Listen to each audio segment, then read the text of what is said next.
Welcome back, everyone, to our final matchup in the top 6 showdown. Mad Lions versus G2 Esports in a battle between the top 6. So far, Rogue and Fnatic have won their games already, but now we have Mad versus G2, and we're gonna kick it off by talking about the mid laners. I was just saying in the break that it's still like sometimes my mind tricks me, and it's like, oh, Fnatic Nisqy, but no, he's on Mad Nisqy. Yes, and he's doing fantastically so. Trouble, what a great mid lane matchup we have ahead of us. Caps versus Nisqy. We've seen it in the past, but it's revamped. Yeah, absolutely. And we talked about it a little bit in the mini Reddit check as well with Kaiser. We're like, I feel like Nisqy has brought this new era in Mad where the micromanaging and the work he does behind the scenes doesn't necessarily show in game. I feel like, and Mark, you probably know it as well because you've played in teams. There's so many people that do work inside the team by micromanaging, pulling people around, taking weight and responsibility off of other teammates so they can perform better. And this is not often talked about. And even though his stats are looking okay, there's so much that he does behind the scenes to carry his team forward. And Nisqy's trajectory is quite interesting because you think back to the Splice days when he's playing on stage against Schalke on Cassiopeia, doing these monster plays in bot on stage in front of thousands of people. Then he goes to Cloud9 and he's a little bit of a carry in Season 9, 2019. But in 2020, he transitions into this I will play for you Blabber playstyle, where he's playing things like Galio and Twisted Fate and Rise and roaming around the map, getting his jungler ahead. So he changes from a carry player to a I'll play for team player. And that's just stuck every team he's been on. Goes to Fnatic, he has players like Bwipo, play for Bwipo. Goes to Mad Lions, has players like Elyoya, play for Elyoya. So that's stuck, and I think he's just played that playstyle for 2 to 3 years now that he feels most comfortable being a leader rather than a silent carry. And it's going well for him. And Trouble, you said it's not something we often talk about. We usually don't know if it's the case, but this time around, we can learn a little bit more about what Nisqy is doing behind the scenes because we're going to listen into some of their mid-game team comms. Look mid, guys. Look mid. Help him. Okay, I think we can even fight this, by the way. Do you wanna go? I'm tipping. Can you go with Zeri ult and go forward? Go forward. I'm ulting. I'm thinking. I cannot. Go Nash. Come Nash, guys. I will base TP. Guys, please listen. Guys, just do Nash, and when they come, I will tell you when to turn, and we all turn at the same time, okay? Okay, look at Nisqy. Guys, you see me? Yes. You guys turn. Guys, you watch me, okay? They don't see me yet. They don't know when me you yet. tell us. Oh, they will. I've seen ult. Turn. Lucian. We should fight this as well. It's, we're stronger, guys. Okay, we're stronger. Yeah, invite the red buff then. Don't be scared here. Ignore bot. Come, yeah. We're fighting. We're winning. Sion ult, I'm coming as well. Sion ulting, I'm coming as well. Let's kill this guy. Wukong. Rakan. We win. Relax on this side. You guys, you see me and Willy? Guys, we're moving in. As well. Guys, can we go right now forward? Can we all go forward? Yeah, we can. Yeah. This is good fight. Block. Kill Sion. No. We need to go other side, okay? Play with me. Jigs. Can we go already? Okay. I'm ulting behind. No, ultimate. Looking good. Look at Nami. Help me. Get the tower. I have to heal Armut. Don't go. Willy, go forward. I'm going Willy. Wow. I mean, I guess we saw it. Yeah, absolutely. I feel like Nisqy was shot calling start to finish right there. The mid-game fights, who to look for, who to kill, what he's got, where he's coming from, where do you have vision, where should you flank from? Do you see me and Willy, meaning Unforgiven, we're flanking, look at us. It was constantly pulling eyes on where the engage should be, where your target is, where is he? He's literally the eyes and the place for his entire team. And I think the most important thing is that Elyoya focuses so much on pressing his buttons. He's back to this Mad Lions back-to-back Elyoya, the 1v9 machine. That was really impressive. Yeah. It really was. It really captures how the moment unfolds. You know, you look at it from the outside, you just see the plays happen. Yeah. When you listen to the comms, you really hear it all unfold on the start-to-finish plan that Nisqy is just lining out the entirety of the team. And I think having the reliable voice that you can just trust is so important, and it's what Mad Lions lacked last split. I loved also to see that at one point you see him like raising his finger and it's like he sees the Matrix. He's like, I actually know what we have to do right now. It's great, and I feel like it's great that he's been incorporated in that lineup as such because it is elevating them right now. Definitely is. And you look at the champion playstyle clash in a sense, where you just look at the kind of contrast in styles. Caps, I don't think has that kind of voice. He probably listens to teams more or his team more in general, and he's the kind of player who will follow up. I think you have a leader and then the follow-ups, and I think the follow-up is Caps. Plays things like Ari or TF or Yasuo or something that can jump in. There's obviously shared champions here, but historically, Caps will pick things like Irelia and Yasuo silently dominate his lane, and have champions where he doesn't need to speak much. He'll play Ahri and make a solo play. Oh, and yeah. say, guys, I've killed this guy, let's do something. I was going to say, that's also kind of being a leader in some regard. It's just a different way. It's kind of like you're playing your own game and you're your own player. Yeah. It's like a one versus one in some instances where you look for picks, you know, FLICKR on LeBlanc, Caps on the LeBlanc, these kind of instances where you get a pick, then your team like, he's made a pick, let's make a plan. Yeah.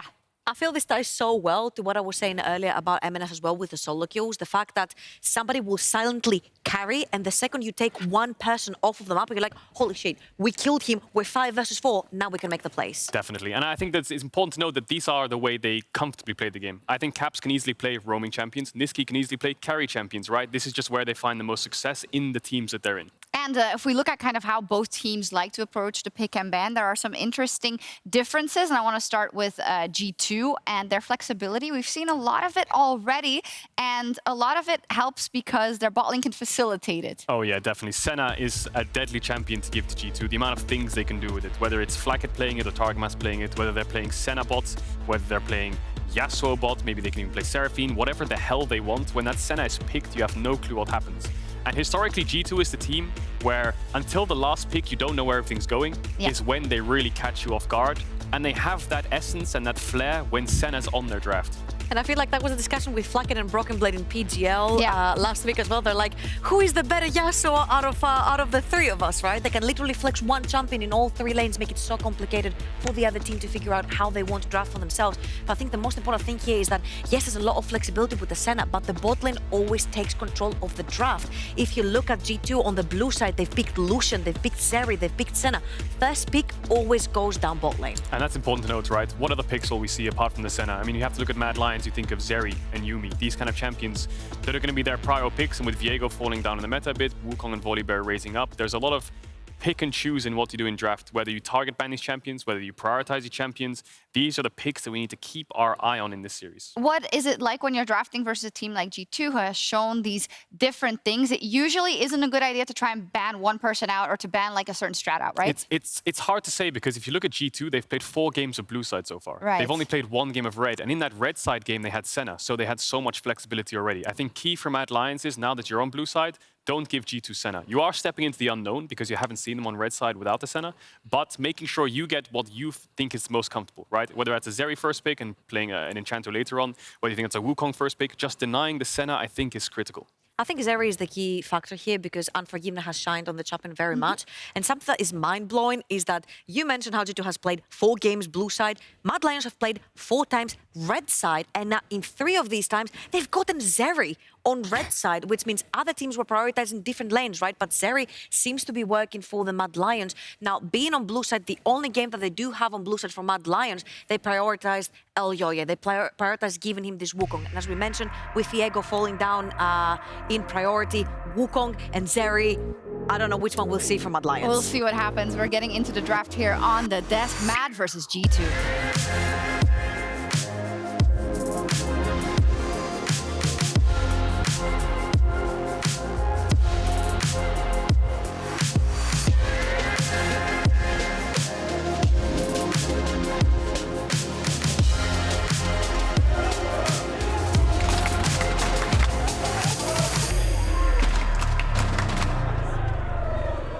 Oh no, I hope So Carlos isn't watching. It is G2. It is G2. It is a little bit of a mistake there. I think Mac just triggering Carlos, I saw actually. Mac in the shadows just pointing at it and laughing, saying like, hey, we're not against Fnatic. There's the Senna ban instantly from Mad Lions expected as we get into draft now. And you expect G2 to ban away Zeri. We saw Doctam play it today in the Damwon series, and the Zeri W over the wall when you're ahead is so oppressive when it comes to sieges. And also, you have to remember here that Unforgiven is also a Draven player, and Draven has traditionally been banned against him, whether he was playing in the ARLs and in the LEC right here. He's also pulled it out once with the Mad Lions when they were blue side, because traditionally Draven dashed pretty well into these Kalista lanes, but G2 will ban Kalista instead. Definitely will. So now it's on Mad Lions. There's also these kind of, not so much pocket picks, but outside picks like GP, which is incredibly strong, and teams are winning the first pick. Corki as well is another pick that's incredibly high in prio. So as much as we talk about bot lane and jungle, and these teams are targeting it, you can't slip up when it comes to solo lane power picks. There's Ahri taken away, which counters Corki, which signals Mad Lions first pick Corki. Do G2 ban it and give up Wukong, and then you've got the Zeri trade. Do you value Zeri as Mad Lions? Because you have an instance here, if you do ban Corki, they probably first pick Zeri. and they'll match Do Wukong not with listen to Volibear. Trouble at all. They do rate Zeri. Yeah, they will, for sure. Zeri first pick, and then they'll trade Wukong Volibear, I imagine. So, Okay. do you ban Corki is the question. Does Caps have another counter pick into it? No, they don't, is the answer. Because usually you would see also sometimes the LeBlanc into the Corki, and you would try to trade your HP to sort of kill the Corki or push him out of lane. But LeBlanc has also fallen down. And again, Mad Lions, the only blue side that they've had so far in the LEC, they prioritized Elyoya, putting him on that S tier jungle that remains in the game. Of course, Volibear is up for grabs on the other side, but Jankos hasn't traditionally prioritized jungle too much. If G2 are gonna go towards something like a blind pick GP, like Kadril mentioned, or even taking the Zeri away. It's a no-brainer, is it? Zeri and Volibear probably is the first rotation here, unless they value things like the GP. I mean, TF is a good option into the Wukong as well. And now it's a bit of an oopsie, this no? is what we expected, but Yeah. you have to question, why don't Mad Lions pick Zeri and trade the junglers, right? If you value both junglers at such a high rating when Volibear and Wukong are the best junglers in the game, maybe they think that Wukong is just so powerful that they can't deny it, and they have answers. So there's the Kale insta-lock for Mad. We'll see if G2 pick up GP on 3 there as a winning lane. It's a weird one with GP Kale, because PP oh God, what have I just said? Oh, every desk I'm on with you guys, something always comes out. So sorry, excuse me. People always pick Kale into GP, even though you lose the lane, because obviously you outscale. But other people do pick GP into Kale because you win the lane early, right? Nisqy finds the PP joke funny. He's laughing, Shox is in tears, and the draft broke. So one word has broken everything. Kadril, you Did you pissed all cancel over the draft? It's actually, no, it's broke. It's the first one that broke today. You're actually crying. Oh my lord. Oh, I'm so sorry. I know it's gonna be like, oh my god, LEC so immature, but this is really funny. It came out of nowhere. It's really funny. See, when you were laughing at me when I called you Karen, but sometimes just something slips It's 1-1 now. Yeah, it's We're even. It's 1-1. Hey, the draft is gonna get remade. We're gonna get more information. I'm assuming that the picks that we have seen will stand, so maybe we can talk about them a little bit more, Kate. Yeah, definitely. So yeah, like I said, GP wins early against Kale. Do you want to play that? Or? Yeah, against GP. Do you want to play that side, or do you want to play the Kale side of outscaling GP? Yeah, that's what we'll see on 3 with the Kale blind. The other question is, what else did they blind? With top jungle, I expect they also blinded mid, but then the only big issue you have there is you're running into Zeri with bot lane bans, right? So do you want to sack bot that hard? So I'm looking at BrokenBlade here, and I'm like, this guy has brought out Tryndamere, this guy has brought out Aurelia, this guy has brought out Camille's, and having the Volibear, who's like such a huge facilitator for any team, means early game ganks, means a lot of setup in every lane from the jungle matchup, right? So I'm thinking if you can snowball BB that early, if you can shut down Kale, if you give him one of these very powerful AD fighters towards the top side of the map, maybe then you can resort into something more AP heavy towards the bot side. Yeah, definitely. And just as a side note, the way Kale normally works is you scale the first to level 6, then your range, then your job's a bit easier. You're getting tower dove is a lot harder because you have the ult, but you're very vulnerable on the 1 to 3, right? When I used to scrim in XL, Cries was a Kale one trick, and it wasn't really meta back then. The only time you would pick Kale is into Ornn. When Ornn was blind picked, Kale is the answer. And in scrims, every time we would pick Kale, the Ornn would stack 3 waves top, level 1, because Kale can't contest. Kale would get dove, Cries would die, and then in scrim review, every time it was Cries would you got a path top to cover me on the dive.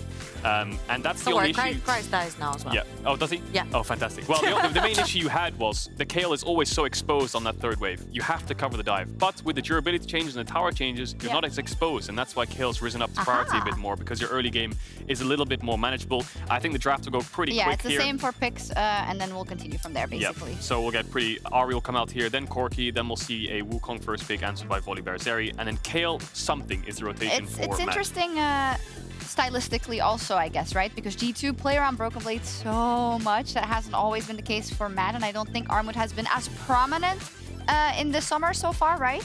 Because it has really been needed because these were such a team fight force. So we'll see what happens in that regard. So it's actually a graphic error. We've got GP instead of Kale. So we'll see if BrokenBlade takes the Kale and says, I will play scaling into the GP and lose the lane early, or if they choose to pick something like support here, perhaps mid to get a strong mid jungle. I think G2 have so many options now.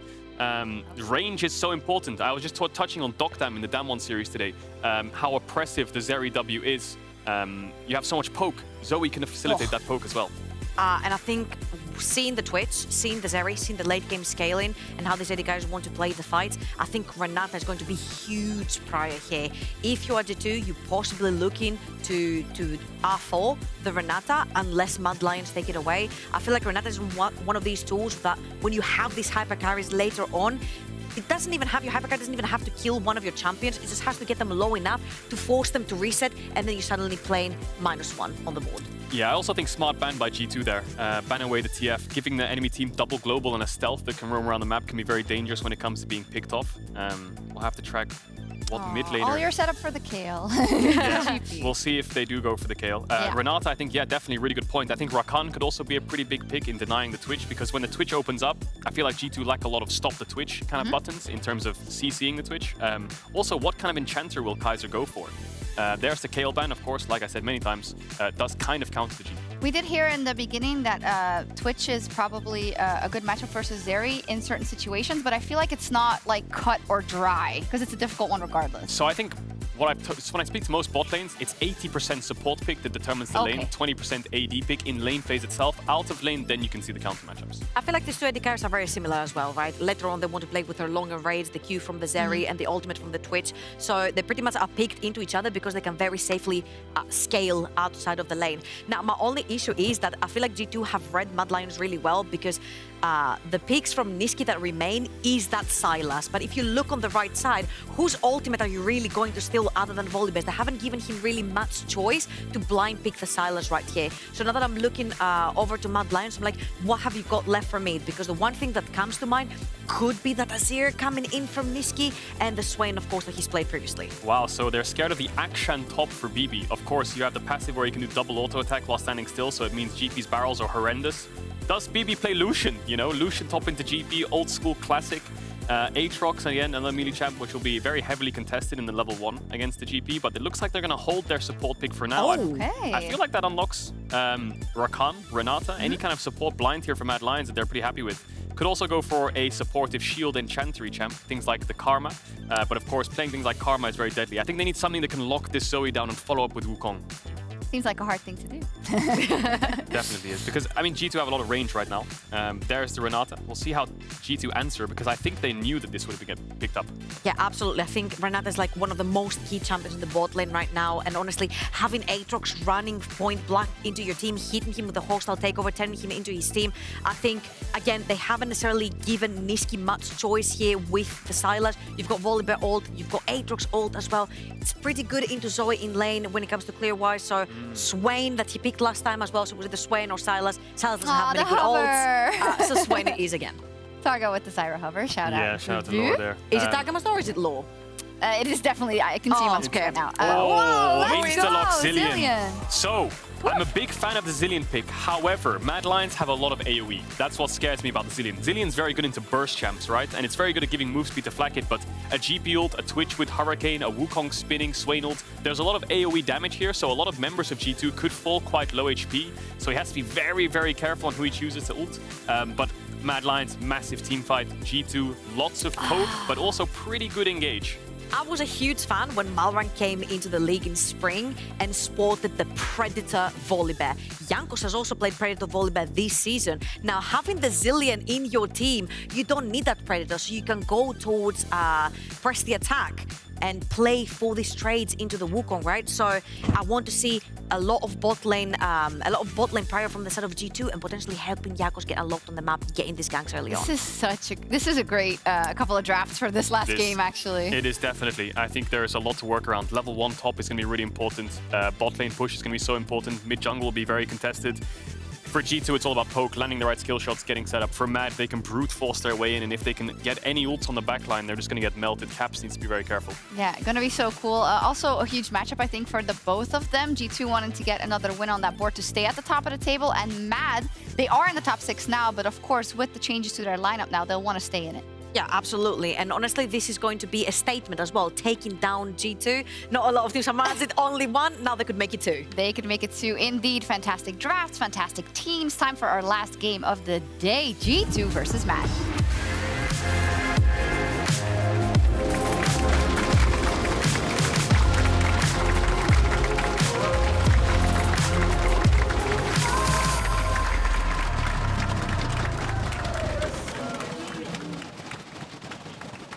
Targamas. Oh. Oh, wait.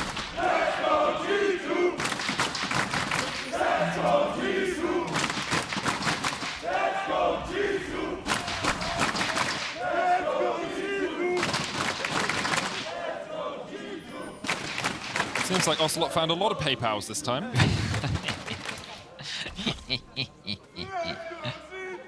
It was a late payment on that one. Had to do 2FA. I'm still medic, that's ready over there. Targamas has played exactly one career Zilean game that I could find. It was against Fnatic last year. Do you think he won?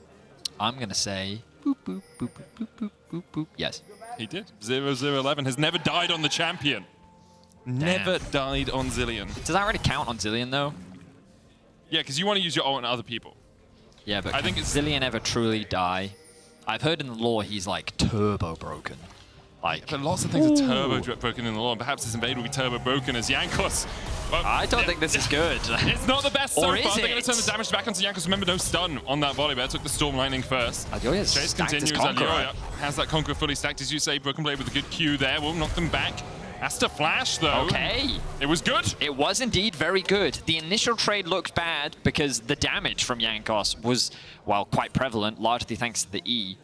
But with the consistent trades, Mad was able to come out on top, and I mean, it makes sense. You think of Gangplank's level 1, that's really one of his strongest points during the laning phase. And now, could we, observers, if you don't mind, could we please quickly go back to mid lane so we can have a quick look at the wave state right now. So Nisqy is trying to push this in as fast as possible so that he can be able to provide cover. The top lane has been doing the exact same thing. Armut trying to get that push in, but it seems that Elyoya does not want to maintain that aggression. So he's just going to disengage. They're going to accept the flash that they got from BrokenBlade, and they're going to leave him isolated. Now, the thing that Armut needs to be careful of is Jankos doing a full topside clear into gank. That ward sitting in the tri-bush is something that we need to keep our eyes on around when it actually expires, because you can see it doesn't have a huge amount of time left on it, and this Volibear level 3 gank could be detrimental because, well, there's no flash for BrokenBlade, and Jankos would love to alleviate some of that pressure. It would make sense to try and get up towards that top side to give BrokenBlade a little bit more freedom. Of course, he does still have the Umbral Trespass, can just dash away if a fight begins, but Armut continues to harass him with the parlay. Route onto Targamas here. Ignite ticking, could be his first ever death on the Zilean. Heal comes out, but he's dead! First time Targamas has ever been sent back to the fountain on this champ.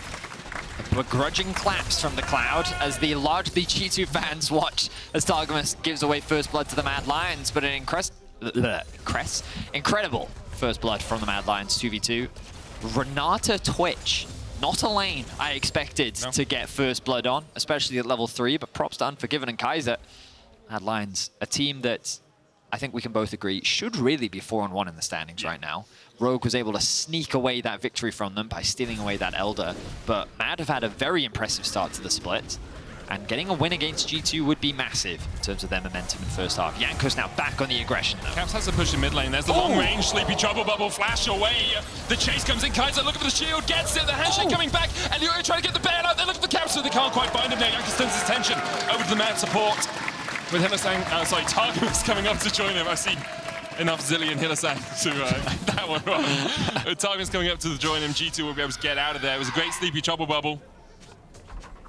I think there was a Wukong unleashed in the audience there for a second. And Elyoya will end up losing his life. We'll play there by Caps landing the bubble. Of course, you get that additional range when it passes through terrain. It means that he's able to land the sleep, but Jankos as well, winning out on that 1v1. This is why I was initially concerned, but clearly when he has 3 levels, the champion's quite different compared to level 1, which does, of course, make sense. We'll secure the blue buff. It's Flakked hovering around the river. I wonder what is around the river bend. Looks like for now, nothing. Just a bit of vision dropped. Pocahontas reference. I was trying to be more subtle about it, but yes, it was. What are the colours of the wind? Questions we must ask. What's around the river bend? I love that song. It's a very good song. Targamas tries to rejoin his lane. Unforgiven, no real way to close that gap, and Targamas can just time warp himself up, get the movement speed. Across the board, though, relatively even still, even though, of course, Jankos has had the early pressure in the jungle, and Caps got that kill. He did lose out a wave for it, and Nisqy a little bit ahead in terms of CS. Elyoya coming up for these Krugs, but Jankos on his way here once again. They're going for the dive. BrokenBlade still no flash. The barrel chain just a little bit short. The trial by fire is going down though, and BrokenBlade shouldn't really be able to get out of this one, but Armut can't either. The pull back with the Inferno chains. Elyoya not tanking the tower. Caps was working his way up here, but I don't know where Elyoya is going to go. Could look to try and decoy bait, but the problem with that is if you press S, well, you can't really get out of it. Caps goes in, Sleepy Trouble Bubble lands. Give it to the Crux. Caps will get it. Jankos takes it instead. He's gonna munch down onto Wukong. And Jankos will secure another kill for G2. Just in the right place at the right time there. Jankos, once again, proving his awareness. Of course, his topside camps were up, so even if a gank didn't happen, it makes sense for him to be there. Who's just convenient that there happened to be an enemy jungler there at the same time. Jankos is able to read the plate and help out his team. So again, keep your eyes on the minimap here. You can see that Jankos is already pathing towards his Krogs, realizes, oh, dive is happening. Well, that's convenient. BrokenBlade buys him a bit of time, is able to get that heal back, and then the flash stun from Jankos. Of course, even after all that early skirmishing, Jankos never lost his flash. And then Elyoya, his cooldowns are too long this early on into the game. Caps also making the rotation up. Nothing Nisqy can really do to help here. And we see another fight. It's a freaking clinic from Jankos. It's like, you want to know how to early game jungle? This is how you early game jungle. Oh, just dashed away by Elyoya. Played it steel caps the first buy as well for Jankos. Never moved. Will root him up, pulls him back. And the Demon Flare from Nisqy might spell Jankos' death as Caps comes in. Curve of Chem Tank stolen away. Jankos will fall. Shutdown goes over to Nisqy as the chase now on for BrokenBlade. World Ender has been popped already. Does have the flash, but doesn't have anywhere to go. Kaiser takes the 4th kill of the game for Mad Lions. Things are coming down onto the Herald. Of course, not available right now, so they won't be able to secure that objective. Elyoya going to make his way bot side, but Jankos, his aggression is unrelenting. He knows he's stronger in the isolated matchup, and so he just keeps trying to fight Elyoya, and he's coming out on top. The problem this time, though, was Nisqy was able to get out of his lane and offer some assistance. I had some question marks around this Swain pick. Doesn't really offer a huge amount of pressure at early levels, and the range is going to be a big problem as we get later and later into the game. But this window, he did find an opportunity, and he was able to provide cover. So Mad Lions bounce back. And look, they're 1,000 gold ahead right now. So even after all that aggression thrown down towards Elyoya, Mad Lions as a team in a great spot. Yeah, Kaiser's 700 gold up because of that kill that he was able to acquire. We haven't done runes yet, Betty, so I'll bring them up as we are a little bit of the way through the game. Lethal tempo on both Unforgiven and Flakked for those later game fights. Nisqy running the Unsealed Spellbook could give him the opportunity in later game fights to get an aggressive summoner, or even a defensive one. Swain does run a lot of different runes, yeah. But Unsealed Spellbook, definitely a viable option. Jankos just going to start this one off. He's just willing to run at anyone that gets near him. Territorial marking there by Jankos as he tries to force Armut away and does exactly that. Elyoya doesn't want to take the fight. He's only level 5, not yet ticked over to have that ultimate, and because of that, G2 bringing Targamas across, have Prio in the top lane, have mid lane Prio as well because there's no enemy mid laner there. Makes it very easy for them to secure the first neutral objective of the game. So, you know, we're both British. Correct. So we don't actually experience bears. True. But on another, well, various parts of the planet, they actually have like rhymes for dealing with bears. Okay. I believe for brown bears, you're supposed to pretend to be dead. You're supposed to play dead. Okay. Because running is, you're not going to outrun a brown bear. And do you know the rhyme for that? I don't know the rhyme. No, nor do I. I was hoping you I just know that there is a rhyme. Okay. But again, we're British, so why would we know this? Because we've never encountered a bear. Well, I'm sure we can work it out, Betty. Unless you want to talk about Paddington Bear, in which case, if you ran into him, True. I mean, there's nothing really to fear. He's likely just going to direct you towards the station. You know, he's a friendly bear and a beloved British fictional character. In fact, there's a movie about him. Oh, here we are. If it's black attack, if it's brown lay down. Oh, yeah, you're supposed to look big and try and scare it away. Yeah, yes, so if it's a black bear, you're meant to look big and scary. Yes, if it's brown, you're meant to pretend to be dead because they won't fight you if you're dead. And if it's a polar bear, you're kind of screwed. Yeah, yeah. Jankos, pretty scary polar bear right now as the Elyoya flashes forward. Cap's able to flash away himself, and Jankos here to join the party, just distracts and dissuades Mad Lions from going any further. Caps, though, continues to play with fire, as he often does. Always playing on the edge. Is able to get a pretty favorable trade. Uses the Ignite too, but nothing too dramatic going to come off the back of that. XP going to be handed over to Jankos as he hits level 7. The red buff. There's a short discussion there of, can we contest this? Is it fine? Answer to that, nope. So they're not going to. Ultimate comes down from Armut to try and clear out this mid wave, but it's not going to stop Caps. That cannon should survive long enough. Look at that little minion just outside of it as well. Herald will get the plates. G2, they're happy. Happy campers right now. You can see Cap sitting about 600 gold ahead. Has 1,000 in his back pocket as well, so it's just going to recall him and look to build up towards that first item. Jankos gets the Scuttle Crab down towards the bottom side. Unforgiven. He's a sneaky one. Jankos, is he playing dead right now? Does he know? Does he know, Jankos? Does he know? Does he know? Or is he going to go on the attack? Smites it. And they attack! Jankos is running. Exactly that, Vedius trying to get away. Should be able to escape this, actually. Kaiser with the hostile takeover over the wall might do something, but the chrono shift still up for Targamas. Means that Mad Lions only able to take away this blue buff, not able to take Jankos' life. So, Mad Lions get a little bit back on the map. I mean, Mad Lions are still, as we've said, in the gold lead. They are still ahead, even though it does feel like Jankos has been on the front foot most of the game. Well, this is the thing. The problem that Mad have right now is that it's difficult for them to get mid-prio because Nisqy is playing Swain into Zoe, and Zoe at this point in the game will already one-shot those caster creeps, so that makes it slightly harder. And again, you see Caps moving into the river, and this is the other thing, because Elyoya has found himself so far behind in terms of the isolated jungle matchup, it's hard for him to contest things in the river as well, because Mad don't feel strong enough to be able to actually fight that, which means that G2, regardless of the gold deficit they find themselves in, actually, with Jankos' aggression, maintain a solid amount of map control. They've been able to secure the first Drake, they secure the bot Herald, and overall, they're in a great position. So the gold deficit, I don't think G2 are too concerned about.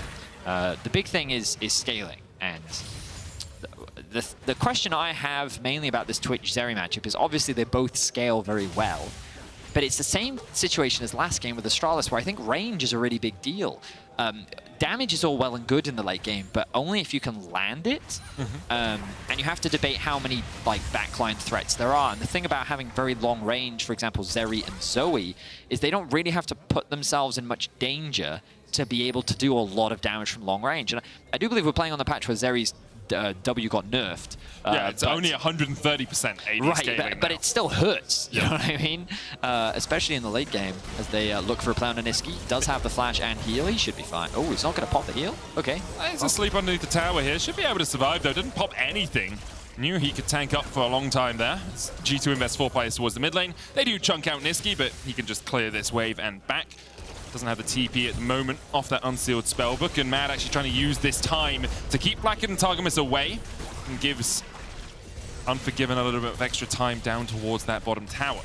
So I think Mad are doing, rather they're responding well to the aggression from G2. They immediately use this window knowing that G2 have to reset to claim control over the river, and then they, as you rightly said, slow down G2's rotation to the bot side of the map, allowing Unforgiven to pick up those turret plates. You can now see the gold swinging in favor of Unforgiven, and he's now sitting on Blade of the Ruin King as well. So Mad, they're quite happy to play the game as is. Jankos now hovering around though. After that early flurry of action, it feels like, hello. Kaiser flashes forward for the handshake to bring Caps back. They know he doesn't have a flash, that's genius! Absolutely beautiful stuff from Kaiser, and Unforgiven's going to catch Targamas off towards the other side as well. Flash away by Targamas does still have the chrono shift, but that is such aggression from the Mad support. Wow, well played there from Kaiser. As you rightly said, Caps no flash means that, hey, I don't need much CC, I just need enough. And Elyoya with the follow-up as well. It's Unforgiven. Sneaky, sneaky. Not anymore. Oh, Flakked, good spotting out, good awareness there. It annoys me that pro players just have this, spidey sense, you know? It's called having 5 people in comms with you who can say, Twitch may be going down. I think it's also just when you play a ludicrous amount of League of Legends, you can just kind of look at the minimap and go, yeah, he's right there. Yep. Yeah. And if he's not, I'm not going to die. Yeah. So that's fine. Better safe than sorry. It cost, I don't even think it cost Flakked mana. No. Q is free on Zeri, if I remember correctly. Yeah, I'm pretty sure. All right, so let's have a look at the map state. What I'll do is I'll bring the minimap up to better illustrate the map state. So, right now, Gangplank has the push in top lane, which means that this tower is likely going to drop. For the time being, Mad have the push in mid, mainly because their bot lane reset first, which means that the Twitch went this way and then went this way, giving them numbers advantage around the Herald. So, this means that Zeri is going to be very delayed in terms of getting to bot, but it will secure Mad this Herald. And it will be largely uncontested. So Mad using their prio and the reset window that G2 just used in order to gain themselves another objective. Sneaky, sneaky. Now Caps does still have flash here, and's going to land the sleep. Kaiser and Nisqy can just block this. Double bomb's going to come out, but Not too much damage going over to Mad there. Riftheld used to reset for Elyoya quickly, which means they can now work their way down towards this bottom side. Not too many wards. They have a few controls, but nothing sitting on that Frostfang means it's going to be a bit harder for Mad to gain any vision control over this dragon if they do want to fight. Let's have a look. I wouldn't be surprised if they just drop the Herald mid to create some pressure. Oh, sneaky again. Caps does the flash. He's going to use it. Unforgiven flashes forward. Portal jump away. The sleep's going to... Oh, Caps! Oh, my God! I've just seen Paddle started to death. He slapped him with a planet. Did he ult over the wall? Sleepy Trouble Bubble. Yeah, Sleepy Trouble Bubble hit Swain, and then poof! Wow! In the wise words of Vedius, Caps just solo killed Unforgiven! Wow, that was... That's a collapse, baby. That's a collapse. Yep. Let's... please give us a slow-mo of that, observers. Please, please, please. So, here we are. Unforgiven sneaks into the mid lane. Everyone in chat would have died to this gank, but not Caps. Flash, ult. Oh, Q into R. His R even misses! His R misses, and he just kills him with the Q. That was crazy, man. I will say, Caps did also die to that gank. You just got a counter kill out of it. Yeah, but it doesn't matter. 2v1 because it secured the Drake for G2 as well. True. Like that play in theory should have been Mad get a free kill onto Caps. They're looking for more. Caps puts the Sleepy Trouble Bubble down once again. Portal jumps back, but the poison will take. And Nisqy takes it, and you see what Mad's game plan is. Focus down Caps. Shut him out of the game. Elyoya coming forward with the Riftheld as well. Flakked trying to clear the way, but that cannon minion survives for long enough for Mad to step forward. Riftheld will come down, and this tower will be forfeit. No plates on it means that it doesn't get that bulwark passive from them falling off, and Mad can just chunk it out. Mad actually good really well here in the mid game. 4,000 gold ahead now, Betty. Well played by Mad in response to G2 securing that Drake. Bit of trading up in the top lane. Ooh, good barrel there from Armut. Credit to him, he's playing the Gangplank lane very well. A player that I think in the past we can criticize for his Gangplank performance. He's in a really strong spot as well. Almost just ticks over 7,000 gold right now. You can see BrokenBlade sitting down at 5.3k. 3 of the 4 top players are Mad here. Cap sits 500 gold behind Unforgiven, which is a bit of a dearth here for G2. They haven't been able to get as much gold on the map as they'd like, but taking that mid lane tower will help. Flakked getting the local gold for that one. So the map opens up a little more for both sides. G2 investing in the top side of the map while Mad invests in bot. The problem for G2 is that Gangplank ultimate, clearing out that top wave, which means that the tower will stay alive. A lot of Mad's gold lead coming off the back of... You want to fight this BrokenBlade? At a certain point, I'm pretty sure Aatrox wins this matchup, but I think it's been delayed because of everything that happened at level 1. And the fact he's 2,000 gold behind probably doesn't help too much. Yeah, probably. It's a full Mythic and a Zeal already for Armut. Nisqy now has the Liandries and the Rylai's. We have seen this a bit. There's also the Imperial, the Mandate Rylai's build, which we sometimes see from Swains in the mid lane, but... Sorry, I was laughing at Elyoya as he tried to go through a wall and didn't. It is always fun. Because as you say, pros have this incredible game sense, and you watch them just not click over the wall. In those moments, chat were just like, pro player, by the way, Keck W. Of course, these things happen, guys. Come on, don't be mean. Got over that one, Caps. Get caught with the vision of Empire, and there's nowhere for him to go. You can portal jump all you want, you still come back to death. As Mad Lions kill Caps off for the 4th time this game. Caps with half of his team's deaths, and that's not something you often say. Flash away by BrokenBlade as the World Enders popped as well, and Mad Lions will take the tier 2 for their prize. Well, Mad have had a convincing game against G2 so far. I liked Jankos' aggression. The moment at which his aggression got punished, it felt like that G2 just slowed the game down a lot. We didn't see as many ganks come out from them. We didn't really see them try to force anything, whereas Mad continued to try and attack this mid lane, and it's been working out very nicely for them. They are, of course, still down on Drakes. I wouldn't count G2 out just yet, but a 5k gold deficit pre-20 minutes, this is a very impressive early game for the Mad Lions. A bit of a struggle so far for G2. They do still have strong scaling. The Zillion Zeri combination can do a lot as the game goes on. But you just have to look at the mid lane matchup and see how far behind Caps is over Nisqy. 2 levels right now, the difference between the two. And I think it's really interesting because Caps right now returning to form. It feels like that he is the best mid in EU once again, and you can see that from some of the statistics. Damage per minute, the first of all mid laners. Gold per minute, the first of all mid laners. Kill participation at 14, second only behind Nisqy And this is where things get interesting, because of course Nisqy, as a mid laner, has always been, well, touted as obviously a very good mid laner, but never really cresting into the best in Europe. And I think that with his arrival into the Mad Lions, everyone expected this roster on paper to become better, but how much better was, of course, the big debate. Yeah. How close could he contest caps? And I think when you look at the stats, sure, he's not quite that same carry player, but the value that he brings to his team is something that not many mid laners can bring. And we've heard a lot about his shot calling, as Jankos steals away the grab there, his shot calling, his value, but also just like what he contributes to his team.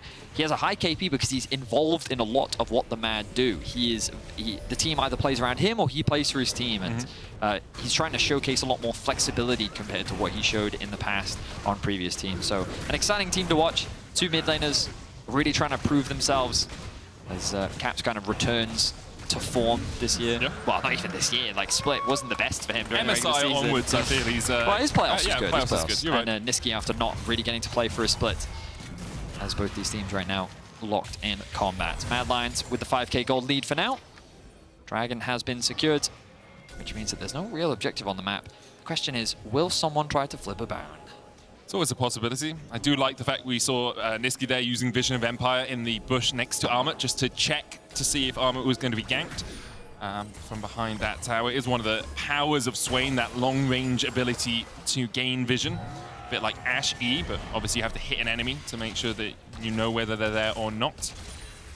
Now, Mad now 5 members strong. All of the players really on this top side of the map, Mad, because they have the mid lane push, can invade like this, knowing that Caps is catching that wave, knowing that Armut's going to be able to push in top lane, and G2 have to give up the ground. Either they find a good pick, you see like a long-range Sleepy Trouble Bubble, or they just have to accept that right now they can't really face into this Mad line. And so what happens here is, oh, hang on, never mind. Jankos is the one to face check. Nisqy stunned up as well. Jankos forced away, and Mad Lions gain total control of this red side quadrant. So what I was going to say is, what Armut can now use this window to do is actually reset. They can replenish their wards, and then they come back on the map as G2 uses their time to invest in vision. But they're not going to do that. They're going to keep contesting over this space. They have full vision control around the Baron, but it's super risky to start it off. So I think their main intent there was to just look for picks, make things as difficult as possible for G2, and now the resets are coming through. So what you'll see now is G2, they're going to move into their side of the jungle still as a group in the event that there may be some Mad Lions hanging around, and they have to invest their vision to clear out the vision that Mad have just committed. Meanwhile, Mad get to reset, come back out onto the map, replenished, full of wards and sweepers and everything good to go. And of the little vision that G2 will get in the river, it's very easy for Mad to clear that out and still have vision left over, which then makes controlling the Baron that much easier. This is something we used to see a lot in I mean, it was the only way to take Baron back in the day. We used to have the big Baron dance of, okay, Team A comes out, they put their wards down, they apply pressure, reset, Team B comes in, replenishes the wards, and then Team A comes back out with their wards, and it was that whole vision war. Yep. But then vision slowly got like peeled away from the game, and it became a lot more limited. And then this Baron dance became a lot easier, because clearing vision became way more effective, and the number of wards you can actually place down also became a lot lower, which is why you see teams actually setting up for Baron much quicker than compared to, like, well, Season 3, Season 4. Yeah, it becomes very tricky as well for teams to regain that vision control when they lose it. Can I just ask observers, can we have a look at Targamas? I want to know how close he is to upgrading his support item. He's still only at 691 gold earned off that. Just hasn't been involved, hasn't been able to get any of those stacks. It's a good handshake there, will keep Elyoya safe, but because of that, it means he only actually has 3 wards at any point to put back on. So if they're trying to fight around vision control around something, he puts a ward down, it's cleared. He can't then replenish all 3 wards. Unlike Kaiser, who's already got that Shard of True Ice completely upgraded, that extra ward can really mean a lot when you're fighting over vision like this. Flakked keeps Nisqy around over the wall, but isn't going to be able to put too much damage down. Is sitting at 2 items, though, on the Zeri. And BrokenBlade, by the way, still can't get that top tower because the Gangplank ultimate keeps coming out, buying time, and now look, Mad can actually rotate around to the top lane and clear this one out. And of course, Mad have invested some vision towards the bot side of the map now just to allow Armut to push that wave out, but guess what's going to happen? Or not. I was going to say he's going to reset, come back out onto the map and start pushing out top lane, which he should do now? No, he's hovering around. He wants another wave, it seems. Okay, it's a little greedy, but it's fine. Nisqy's there to catch the top wave. And to be fair, they're not really doing anything on the map right now. You're a doctor, yes. right? Yeah. Well, yeah. We're a doctor. Have you ever experienced a smell that you can feel? Yeah, but I don't really want to talk about it on broadcast. I mean, that's fine. It's not very, like, cleaning out stoma bags and such is not a pleasant experience. Oh, wow. Yeah. I've also, there was one patient that had a big abscess in their butt. Right. And it was old and full of like some very pussy stuff. Ooh. That's not a nice experience when you drain that surgically. We had to put lavender inside our masks because it smelled so bad. You put lavender oil inside so you can't smell it that much. So when you play against Twitch, is that what you think about? I'll be honest, I'm glad League of Legends isn't like 4D.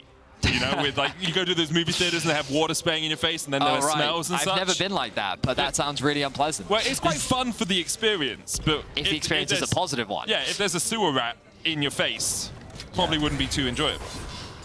Twitch does have some good quotes, though. Does make you wonder what he is throwing on you, though. I was hiding. Probably not hygienic. No. Probably not. No. A lot of damage, though. 3 items done for him. And I will say, rats generally, very good pets. Very clean. Really? Yeah, very clean, very nice pets. Really intelligent as well. Oh. It's not bad rats.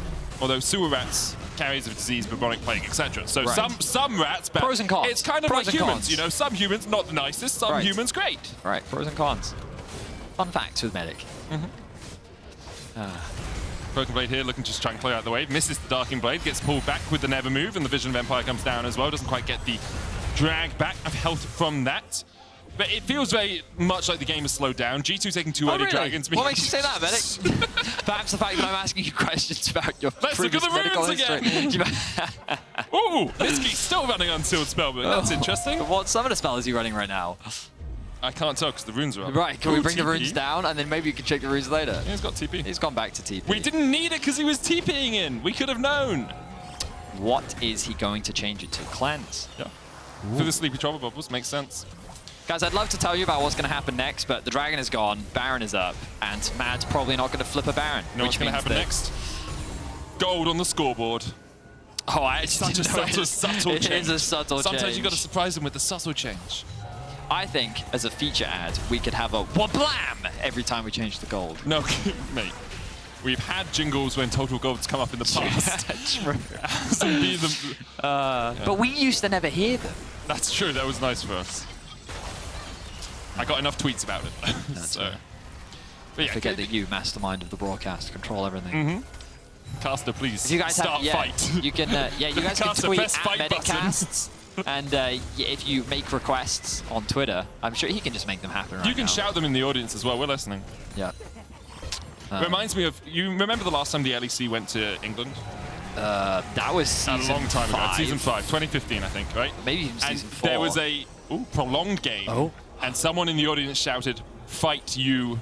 That's what I do as we go. Mad Lions looking to secure this Baron. They gain total vision control over it. They might just be looking for Jankos, who goes forward. Stormbringer back, though.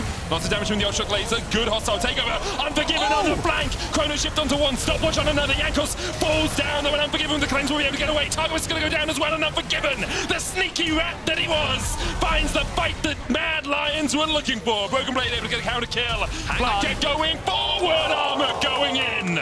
Flakked a little bit too greedy with that one, as he will fall, and Mad Lions turn their attentions back towards the Baron. 4 members drop for G2 in what was a very one-sided fight for the Mad Lions. Unforgiven with a beautiful flank, just rips through the entire team of G2. And this should be a Baron. BrokenBlade doing what he can to leverage this wave in mid to try and trade an objective back, but a massive team fight win for the Mad Lions as they will lock in the Baron.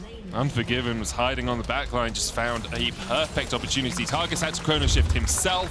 Caps had to pop the stopwatch. And you look at the start of the fight, and it feels like Mad Lions are just saying, okay, Jankos, overextend a little bit so we can chunk you out. Well, look at this. Nisqy and Kaiser just doing a great job. And keep your eyes on Caps here. He's able to get a lot of damage down onto Kaiser to get that initial pick, but then Unforgiven, out of nowhere, arises from the shadows and throws the damage down, melting absolutely everyone. All of G2 are forced to flash away. BrokenBlade is able to get a kill back, but he can't do much else other than that. Flakked thinks he can get this kill into Armut. Flash, Q, auto is able to get that kill. And again, props to Armut. Having a great gangplank game so far. Mad Lions now with the Baron 7k gold lead, looking to get a big win and deliver G2 their second loss of the split. And this is where it feels like Mad Lions should be able to accelerate the game a little bit. Their Baron remains on Gangplank, Wukong. Gangplank, Kaiser Wukong, actually, as well. That Renata must have respawned in time to get the Baron, so you can go for this 1-4. Armut, no flash. Elyoya does still have his and has the Cyclone, so could look for an opportunity to engage. No flashes on G2 apart from Targamas. Look at Unforgiven here once again. Not actually being used to clear the wave, instead looking for an opportunity to find a flank. Observers, if you wouldn't mind just toggling what G2 can see right now. You can see that he's just completely out of vision. Oh, he should have been dead. They've just been spotted there. But the threat, the looming threat of this Twitch showing up as Jankos looking for a play. Cap's going to go forward, Sleepy Trouble Bubble. There's a cleanse. Nisqy able to get out. And Nisqy just pops the Demonic Ascension and escapes. The wave's not quite synced now, though, so Mad Lions can really only play through one lane, and that Ultra Shock Laser is doing work from Flakked as he's at 3 items. AD scaling coming in clutch there. Mad Lions are just going to back away. 20 seconds on the next Dragon of the game. It is only a Cloud Soul, but Cloud Soul still very powerful, especially on things like a Twitch and a Swain, actually. And even a Wukong, you pop your ultimate, you want to be chasing down that backline. The extra movement speed can definitely help you out. Sure. Mad should be able to secure this Dragon uncontested, steal away some of the camps. Resets have come through as well, securing a couple more items. I will say as well, the crowd notably quiet since the initial cheers. Just somewhat. Maybe a little bit subdued by the Mad Lions, as G2 have been. There were a number of G2 fans here. Yeah, a lot I don't know of if you know this, but G2's not winning right now. That is true. Yeah, so generally... I was kind of trying to bait them into cheering again. Were you? Yeah. But Yeah. obviously their But support only happens when G2 are winning. All you've really done is, you know, put pressure on them. Yeah. You know, no, they're in a low mood and you're just kind of poking them. You know what I mean? You know, you support your teams through the good and the bad. Do you, Medic? G2 have experienced a lot of the bad over the last few years. So. There it is. There we go. I appreciate you guys. It's great to have you back. Yeah, I respect your optimism. Things are looking rather bleak, I'll be honest. And G2 still have a lot of power in their comp, right? Like, do they? Yeah, you still have Caps sitting at 3 items. You still have a Zeri at 3 items with a zillion to back him up. Smell you can feel. That's their problem. I mean, but look at that. Like, Armut takes a chunk, does eat the oranges, so he's K, but the Ultra Shock Laser can do a lot of work, and it's only a Cloud Soul as well. If it was an Infernal Soul or something, I'd be a little bit more worried for G2. But all they have to do is find a good couple of picks. It's only a Cloud Soul, Copian. Nisqy, maybe caught out here. Jankos on the chase. No one really there to follow up. Who took damage there? Be honest. Who? Who did? I didn't see it. I love it when mid laners build checks notes. Frozen Heart. I mean, he also gets like passive health from his when he rips the souls out of people. Yeah. Yeah. I wonder how many stacks Nisqy's on right now, actually. It would be a great observers if we could have a look at how many stacks he's on. Only 40, so not as many as I expected. That's but he 480 bonus health, man. Yeah, it's only 480. He would only be at 3,000 health otherwise. Wait. I'm trying to figure out what that's comparable to. So Black Cleaver gives 350. There you go. Demonic Embrace gives 450. So he's basically got the equivalent HP of a Demonic Embrace. Yeah. On top of his Demonic Embrace. Yeah. And Targamas sitting here, he's got an Oblivion Orb and a Shurelius, but still hasn't completed his Shard of True Ice. So that extra vision that you really do need in games like this is still lacking. And with actually, one of the issues is as well, the further you get into the game, the less people have slots for control wards. At least that's what my solo queue teammates tell me. And you can see in this game, like, Stopwatch on Nisqy, Stopwatch on Unforgiven, they can't carry control wards, but the other 3 on Mad Lions can. Oh, damage. Caps, chunked out. Stopwatch, Targamas, it's just dead! Didn't even have time to chrono shift! Yep, that's a smell you can feel, that's for sure. G2, they're gonna lose their support. No revival available on Targamas as he finds himself in the fountain. Unforgiven, looking for more. BrokenBlade forced away, does still have the GA. Jankos back to base as well as Flakked joins him. Caps trying to come back out here. The inhibitor in the mid lane will go down. 5-minute timer on that, and Mad Lions. And we've got 50 seconds on the Baron. You have a top wave you can push in as well. It feels very much like Mad Lions have total control of this game. Yeah, I do feel like they should send someone to go and push that top wave out, but I guess they want to get a reset in before the Baron spawns. And Nisqy being delayed here could be problematic, because right now he's isolated, or is he isolated? They don't have vision. Sleepy Trouble Bubble. Jankos caught out with the Cyclone. Nisqy pops the Demonic Ascension. Jankos tries to get away with the Stormbringer. A stopwatch of his own. Hostile takeover coming in. Flakked has to do it all here, but he's pulled back into the waiting arms of Mad Lions. A good double bomb for the stun. The Chrono Shift brings him back as well. Caps trying to put the damage down across the wall. Flakked will dive away. Elyoya going in once again, but there's the first one to shut down. Sleepy Trouble Bubble goes in. The bailout coming out with the stopwatch will stop Nisqy from coming back. That's 2 for Flakked, but he will fall in the end. And now Armut versus 3 of G2. Unforgiven and Kaiser going to try and join their teammates, but he's dead. Unforgiven goes in with the ambush, but he can't find his mark. As G2 are able to fight back. The chase continues. Caps has the flash, and Kaiser has no health left. 300 HP left on him as he pops the redemption to try and get back. The paddle star just short, BrokenBlade on the chase. Unforgiven kiting. Inferno chains will bring him back. Sleepy Trouble Bubble lands, but he still has the cleanse somehow. Unforgiven still had the cleanse, and the crowd is silenced, and G2 are silenced as Unforgiven cleans them up. I feel like Unforgiven had his ultimate at the start and then got it up again. That's how long that fight was. If he hadn't gotten that ultimate available at the very end, then Caps may very well have been able to clean up that fight. But regardless, let's have a look at the initial engagement. So you can see that Nisqy getting interrupted here. G2 sees an opportunity to get a pick, but then the rest of Mad collapse onto the engage. Armut then joins the fray, and the fight looks very good for Mad initially. The problem is the overextension that comes through at this point. They think that they can go for more. Watch Elyoya as he basically just dives in with little to no follow-up. He gives away his life for free. BrokenBlade gets more health back.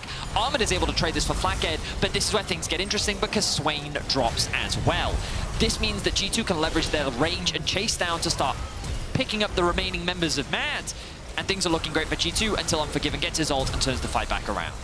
Mad Lions will be able to throw the Baron in the picture-in-picture. As you can see, G2 don't want to give up the Cloud Soul. They're going down towards that bottom side of the Mad. Mad have a push in. That's a lot of damage coming out from the mid laners and also from Armut and the AD carries, obviously, but they're kind of expected to do damage later on in the game. Nisqy here, maybe trying to stop Flakked's back. We'll do that. Bounty secured, but G2 now need to get back against the 4 members of Mad Lions that are pushing in. Only Targamas here to defend right now. All of G2 trying to be stopped. BrokenBlade's going to keep Nisqy at bay. There's the inhibitor goes down, and Mad Lions will back away with it. Nisqy and BrokenBlade continue to fight, but BrokenBlade, I'm pretty sure you lose this one at this point. Maybe BrokenBlade just trying to keep Nisqy interested as G2 look for something off towards the top side, but the oranges get rid of the sleep.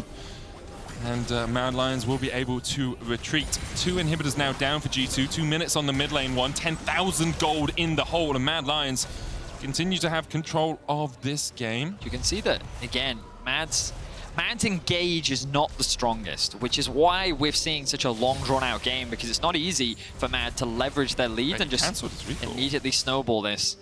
He's going to wait. But what can he do here? What can't he do here? Engage, fight. Really a lot. There's a lot of things he can't do here. Okay, he finishes his recall on the 3rd attempt. Maybe just a problem with his B key, but in the end he will retreat. I do understand trying to look for a flank position because perhaps it gives you the opportunity to get onto Unforgiven, but Elyoya is now shepherding in the mid lane.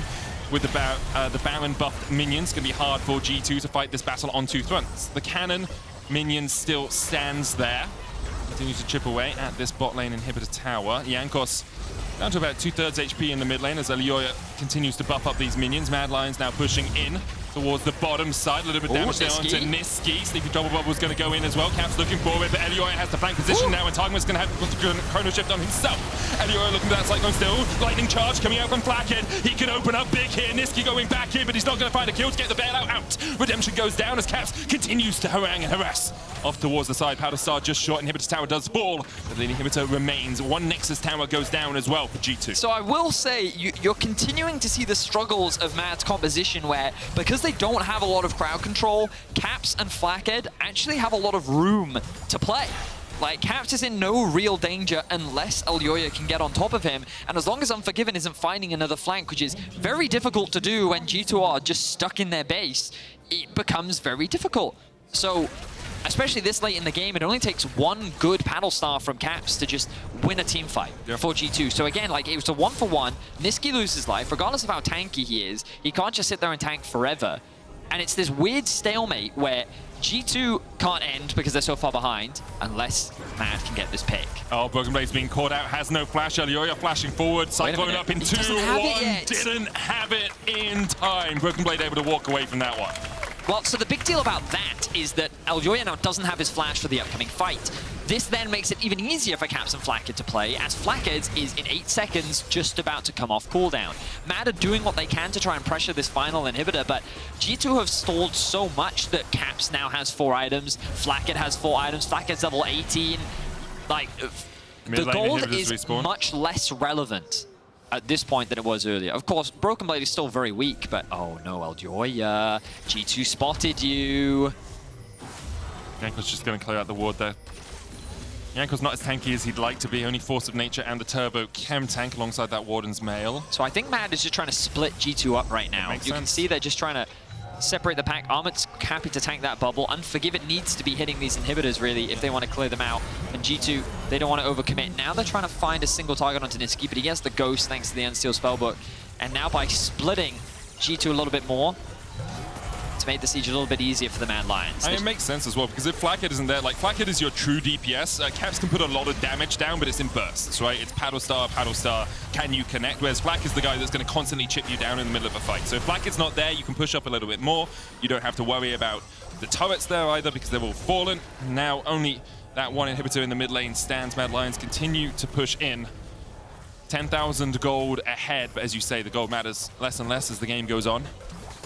Range has become an interesting talking point recently, just because like we saw it in the last game, we're seeing it again here. Like, I think it's a factor that, especially when you're running, well, enchanter supports, for lack of a better word. I'm not sure if you'd classify Renata as an enchanter, but your engage naturally gets more limited. Because you think about it, Nautilus, Rakan, Leona, Alistair, these have been your typical engage in pro for a really long time. And so that gives a lot of flexibility in top lane. But if you're then going to still run Gangplank, Aatrox, Gwen, like, your engage just doesn't exist unless it's coming from the jungle, which is then, there's no real any follow-up. Unforgiven, they're all grouped up, and Unforgiven opens up. Bring in the big guns, Unforgiven finds everyone. G2 to a man routed in the top lane, top side of the map. That's 2 down already. Flakked trying to retreat, trying to get away. Elyoya trying to get in. Flakked's going to heal up, and Elyoya's on him with the Cyclone. One more decimating smash won't be needed as the parlay finds its mark. All of G2 grouped in a clump, and the Rat was happy to rat-a-tat-tat through them. Beautiful play once again from the Mad Lions. Unforgiven is able to find that engage. He's able to sneak up on G2 and melt through their roster. Mad looking to secure another win. For a team that should have been 4-1, they are looking mighty good. 4-2 now their scoreline. They join Fnatic, Excel, and G2 at the top of the standings. A lot of props needs to be given to Mad. There were some question marks surrounding their success, but they're looking good right now. Of course, they still have another day of games, but taking down G2 is a big achievement. Yeah.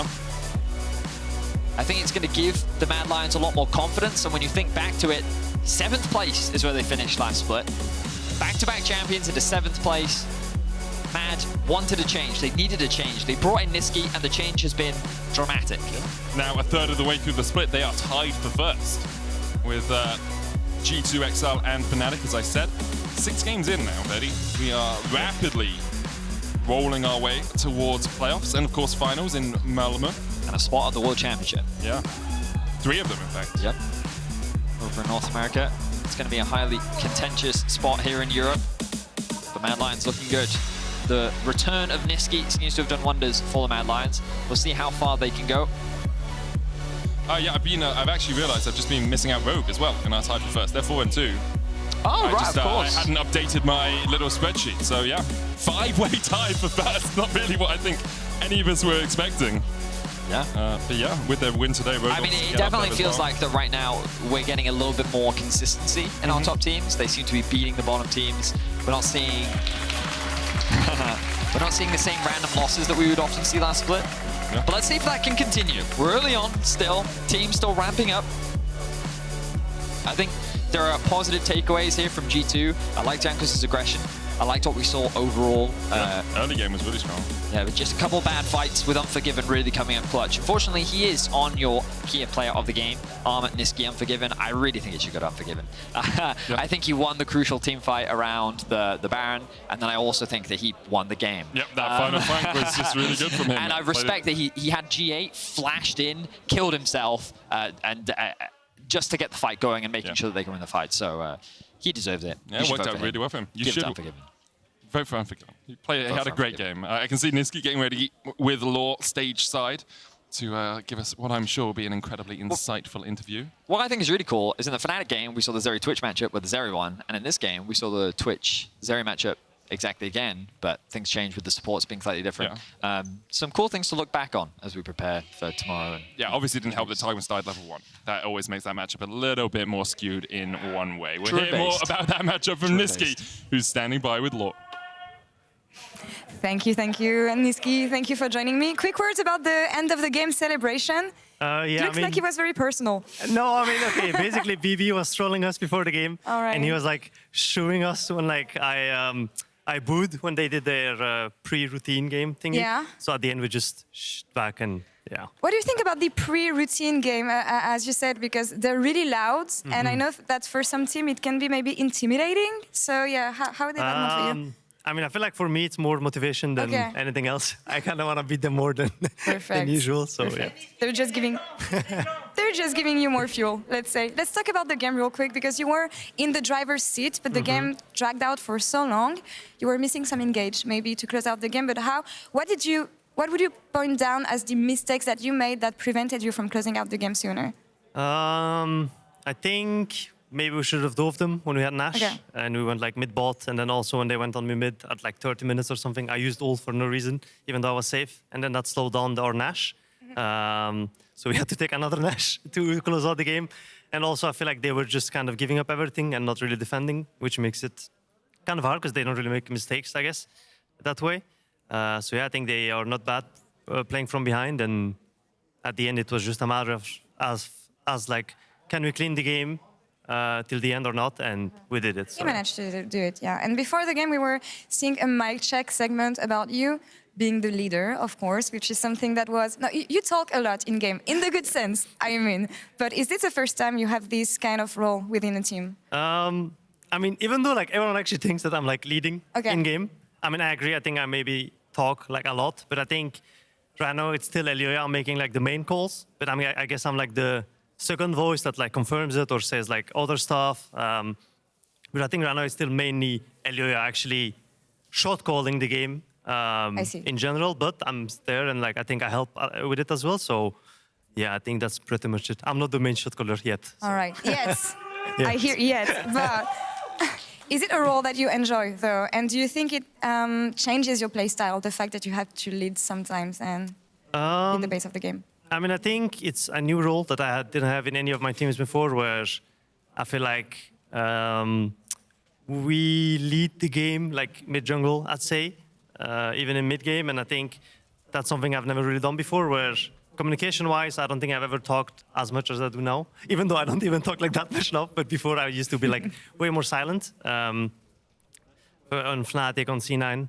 So I think now it's just a matter of how good can I lead with Elyoya the game, and yeah. I mean, Armut also talks, but like... He's loud. We heard that. Yeah, during the game. He's kind of useless, but...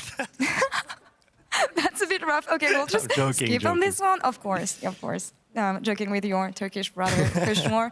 But do you think it's going to make you progress as a mid laner, the fact that you now have this new role within the team? Yeah, I mean, I think the greatest mid laners of the world usually also lead their team, I'd say. Like when Doan won Worlds, he was shot calling everything and knew what to do on the map. And I think when you play this much of a strong role, I think you can kind of micromanage others or just have a better view on how to win the game. And I think that's something I'm learning way more right now. And I think once I can do that, we can be even better team that we are. And we're getting closer to the half of the split now. You played enough game to see, I think, to have a grasp at the mid lane level. What do you think of the mid laners right now in the LEC? And where would you rank you among these mid laners? You know I have to ask. Yeah. I mean, I usually don't like to say that, but I think right now I'm for sure in the top 3 contenders for mid, I'd say. I think up there is Larsen and Caps and Humanoid, I'd say. And then me, I think that's probably like the top 5 in Europe. But I don't think there's like a clear number 1 yet. That will decide once playoffs hit. For now, yeah, I think that's pretty much it. We'll reevaluate later in the season. Last question for you. We're going to have Elyoya in the post-game lobby. Anything you want to say about him or to him? You choose. I mean, some weeks ago he said that he wanted to be the best Wukong on this team, and I believe he's still not the best Wukong on this team. So, yeah, keep practicing Wukong. Keep practicing Wukong. Nisqy, merci beaucoup. Thank you so much for the interview. And that's all for us on this side of the stage. Let's take a quick break now, and we'll be right back for PGL with Elyoya. Stay tuned.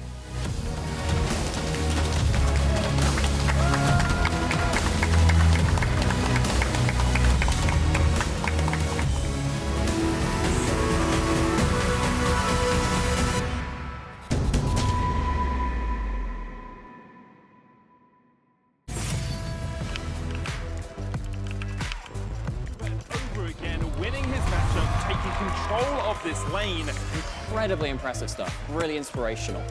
And here we go. He's looking for something. What a move! This man is on fire! That's the kind of play which makes me want to be on stage. Hold on.